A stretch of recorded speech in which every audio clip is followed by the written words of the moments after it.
Here po, we will be having a cultural sharing with them. So, I will be the interpreter here po because they have their own dialect. So, start na po tayo.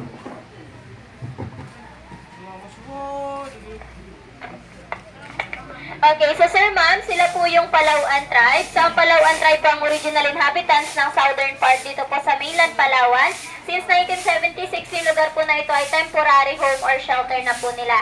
Yung iba po sa kanila, nag-i-stay lang po dito for a couple of weeks or months. Yung iba naman, some of them stay here for weeks na po or months, and then the others just 1 or 2 nights. After that, they will go back home in the mountain. It's 200 kilometers away from here.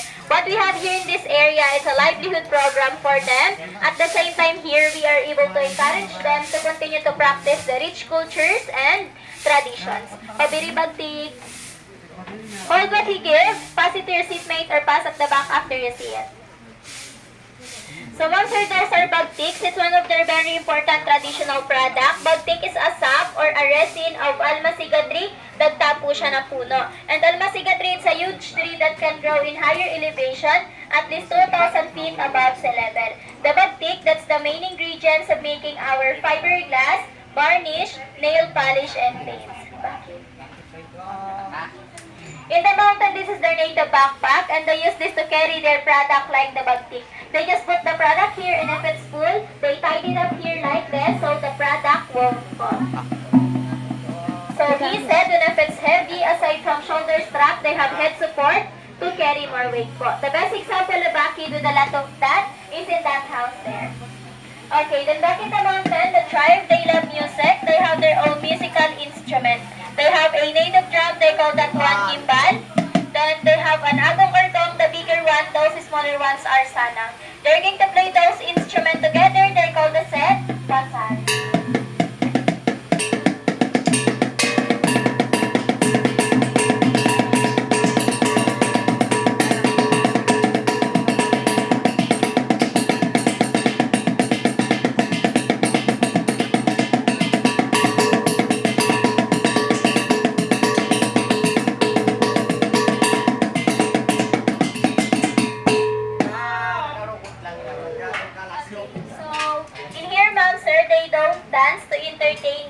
Visitors because tribal dances are all rituals, which means sacred. They just dance when they have ritual events only.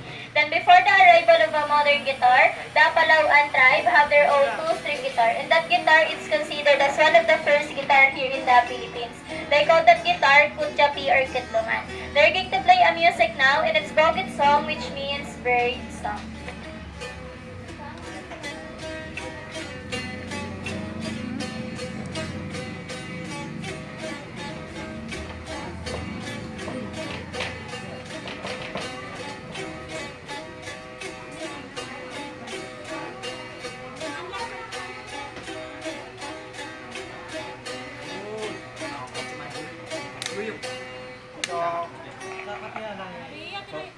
Okay, then they also have an aruding, and aruding is made out of piece of a palm tree, then they put beeswax to adjust the sounds.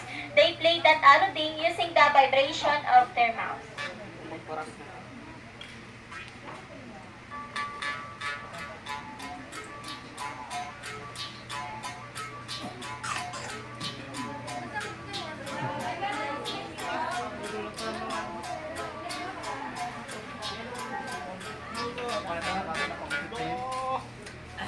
Okay, then back in the mountain po, aside from they are music lover, the Palawan tribesmen are also hunter-gatherers. Hunting animals po is their source of living and it's part of their diet. In the mountain, usually, they hunt birds or squirrel. As a hunter, they have their own way on how they copy the sounds of their target.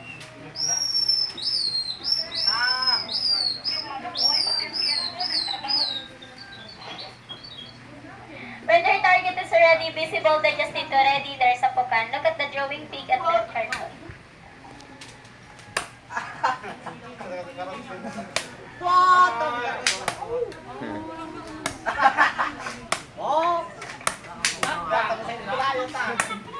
Okay. So, in here, ma'am, sir, they don't need to shoot animals anymore. Since we have our donation box there, that's for the sustainability of this project. Then, if you purchase their product, if you buy picture, they have a good share. So, they use that good share po to buy the reeds and ones in the market. Apoy na. Apoy na dito. So, how they made fire in the mountain. The process called santigan, which means to strike or friction. Then the materials that they have a piece of metal or bakal, they have a flintstone or buhay na bato, and native cotton.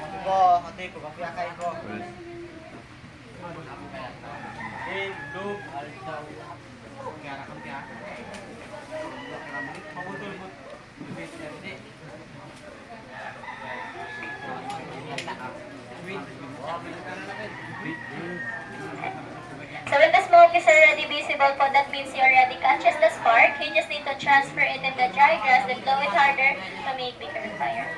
Usually in the mountain, even though the kids of the tribe, they know how to make fire, how to hunt animals, it's part of their training for their survival in the mountain.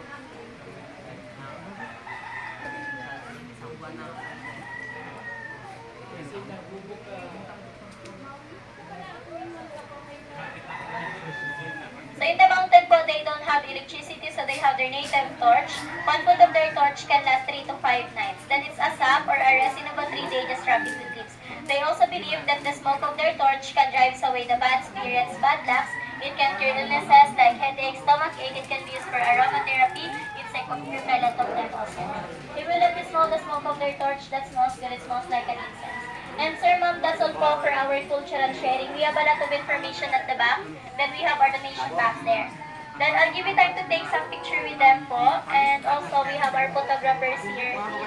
They're going to take free shots of the copy section. You take picture na po, just